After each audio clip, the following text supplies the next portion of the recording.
আদালতের মাধ্যমে ডক্টর মোহাম্মদ ইউনূসের বিরুদ্ধে হওয়া মামলা প্রত্যাহার করা গেলে তারেক রহমানের মামলা কেন তুলে নেওয়া হবে না এই প্রশ্ন তুলেছেন বিএনপির স্থায়ী কমিটির সদস্য সেলিমা রহমান।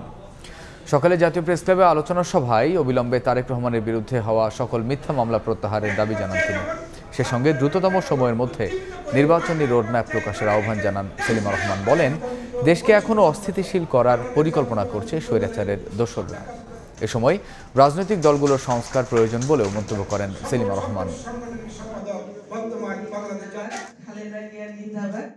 যে লক্ষ্যে বৈষম্যবিরোধী ছাত্ররা আন্দোলন করেছে, যে লক্ষ্যে বিএনপি দীর্ঘ 17টা বছর আন্দোলন করেছে জনগণের অধিকার ফিরিয়ে দেওয়ার জন্য, জনগণের ভোটের অধিকার, তাদের গণতন্ত্র, তাদের মৌলিক অধিকার, তার কিন্তু একটাও কিন্তু আমরা এখনো করতে পারি নাই।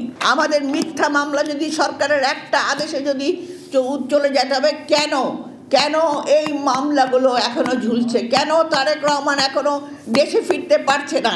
আমাদের সবাইকে এই কথাটা বলতে হবে, সরকারের উপর জোর দিতে হবে, জনগণের মুখে আওয়াজ তুলতে হবে।